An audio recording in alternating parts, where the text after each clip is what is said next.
और विभिन्न राज्यों से आए सभी प्रिय बंधु भगिनी, पहले तो मैं क्षमा चाहता हूं कि मैं काफी विलंब से आया, क्योंकि मंदसौर में एक आवश्यक कार्यक्रम में मैं शरीक रहना था, तो बीच में से कार्यक्रम छोड़कर मैंने कलेक्टर को और प्रभारी मंत्रियों का मुझे भानपुरा पहुंचना है। तो वो तो ठीक है कि अभी सड़कों की हालत हमारी ठीक है, मंदसौर से यहाँ तक तो मैं 1.5 घंटे में यहाँ पर आ गया बिना नॉन स्टॉप। देखिए, हमारे लिए गर्व की बात है ये कि जब हम छोटे थे तब से छतरी को देखते हुए आए। क्या बात। और बाकी तो आप सब मेरे से ज्यादा जानते हैं इतिहास के बारे में, और भट्ट साहब ने आपको जानकारी दी होगी, क्योंकि मैं तो विज्ञान का विद्यार्थी रहा। परंतु देखिए, हमारा ये जो देश है वो क्रांतिकारियों का देश रहा है, बलिदानों का देश रहा है, और हमारे यहाँ ऐसे बहादुर राजा हुए हैं जिन्होंने राज्य किया है। पर इतिहास गलत लिखा गया। गुलामी के बाद जब आजाद हुए तो गलत इतिहास लिखा गया, चाटुकार लोगों ने, सही इतिहास नहीं बताया गया। ये तो हमारे ऐसे पराक्रमी राजा हुए, परंतु गलत इतिहास बताने के कारण जनता को हमारे बलिदानी राजाओं की और वीर गाथाओं से अनभिज्ञ रखा गया। विश्व विजयी सिकंदर बोलते हैं, और विश्व विजयी कहां से हो गया सिकंदर? तो उत्तर भारत से आया था और आगे भी नहीं जा पाया था कि वहीं से वापस पलटा, और जाते हुए तलेटी में एक आदिवासी ऐसा कहते कन्या का तीर लगा जहरीला, जिससे उसका प्राणांत हो गया। पृथ्वीराज और मोहम्मद गोरी का हमको किस्सा मालूम है। इतिहास में पढ़ा जाता है कि मोहम्मद गोरी पृथ्वीराज को मार के मरे, जबकि हमको मालूम है कि 4 बांस 24 गज अंगुल अष्ट प्रमाणता ऊपर सुल्तान है न चुके चौहान। चंद्र पर ने कविता कही तो पृथ्वीराज ने चलाया और 7 छोड़कर मोहम्मद गोरी को निपटा। ऐसे बहादुर राजा हमारे यहाँ हुए, और इसलिए ये इतिहास हमारी आने वाली पीढ़ी को स्मरण कराया जाना आवश्यक है। और इसलिए ये इस प्रकार के कार्यक्रम होना बहुत आवश्यक है, क्योंकि अभी कंप्यूटर का या मोबाइल का युग आने के कारण आपको आश्चर्य होगा। मैं एक राजपूत परिवार में गया, उनके बच्चे से पूछा, मैंने कहा कि महाराणा प्रताप का नाम सुना है? तो उसने कहा नहीं सुना। वो 8वीं में पढ़ने वाला बालक। तो इसलिए आगे आने वाली पीढ़ी को हमारे देश के महापुरुषों के बारे में, हमारे देश के वीरता की गाथाएं ऐसे कैसे हमारे देश में हुए हैं, ये तो विश्व गुरु रहा है हमारा देश, हम सबको मालूम है कि जब दुनिया के लोग कपड़े पहनना नहीं जानते थे तो दुनिया को दर्शन हमने दिया। जगह हम लगे जगाने, विश्व लोक में फैला फिर आलोक, व्योम तम पुंज हुआ तब देश, अखिल संस्कृति हो उठी अशोक। क्या बात। हमारी विश्व विजयी संस्कृति रही है, और इसलिए वास्तव में अभी हमको थोड़ा गर्व करना चाहिए कि बहुत गुलामी के इतने वर्षों के बाद में वापस हम हमारे पुराने गौरव को प्राप्त कर रहे हैं। प्रधानमंत्री नरेंद्र मोदी के कारण जो हमारे धार्मिक स्थल उनका विकास हो रहा है, हम देख रहे हैं। काशी विश्वनाथ हो कि महाकाल हो, अयोध्या में भगवान श्री राम मंदिर का हो,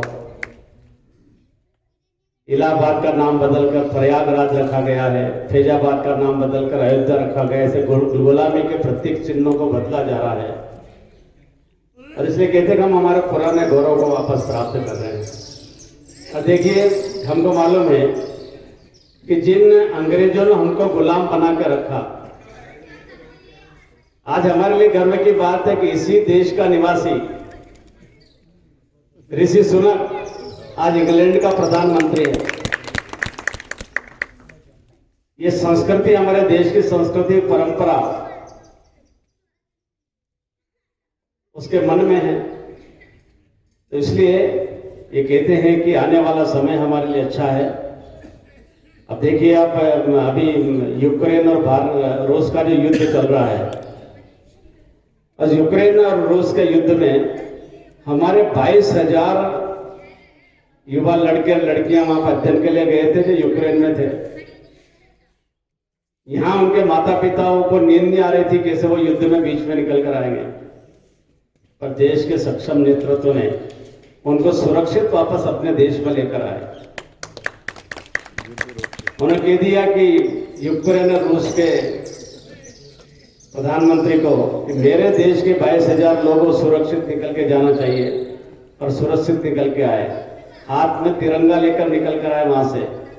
और जो लोग तिरंगा जलाते हैं, ऐसे पाकिस्तान के लोग भी वहां थे, उनको भी निकलना था तो उनको भी तिरंगा समा के निकलना। क्या बात है। ये तिरंगा का सम्मान आज हम देख रहे हैं।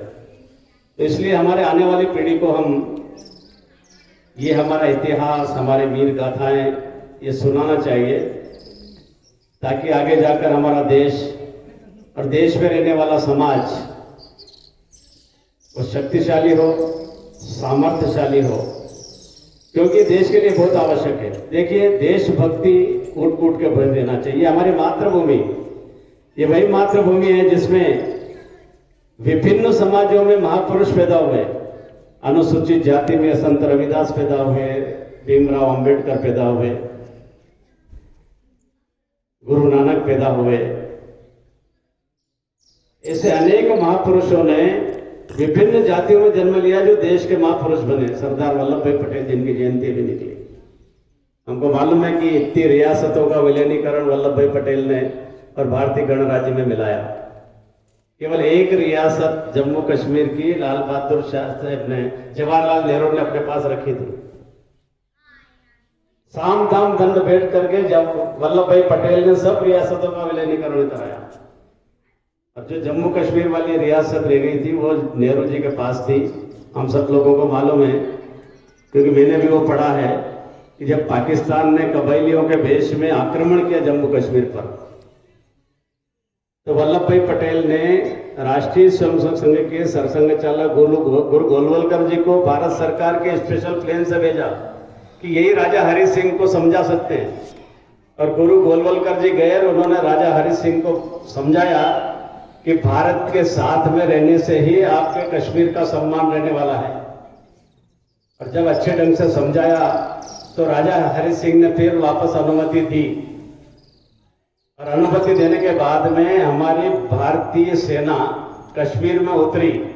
वो हवाई अड्डा वहां का प्लेन उतरने लायक नहीं था।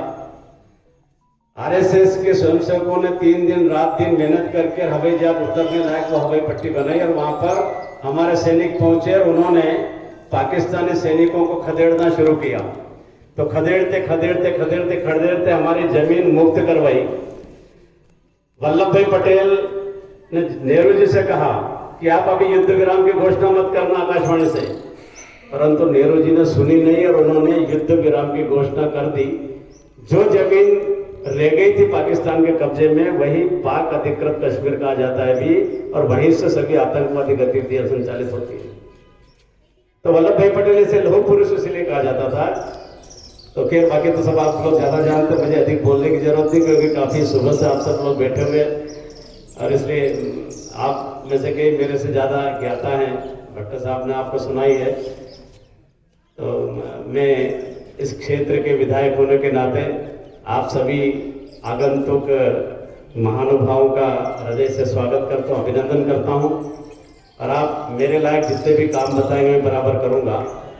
अभी सुधीर जी बता रहे थे तो मेरे भी दिमाग में था कि भानपुरा कॉलेज जो शासकीय महाविद्यालय की बिल्डिंग बन गई है, उसका नाम या तो महाराजा यशवंतराव होलकर महाविद्यालय, इसके लिए मैंने रखा भी है। मेरे दिमाग में क्या था, अहिल्याबाई होलकर महाविद्यालय या महाराजा यशवंतराव होलकर महाविद्यालय के नाम से, और मैं पत्र लिखकर प्रयास करूंगा कि वो हो जाएगा। आप सबने स्वागत किया, सम्मान किया, इसके लिए मैं पुनः धन्यवाद देता हूँ। भारत माता की जय।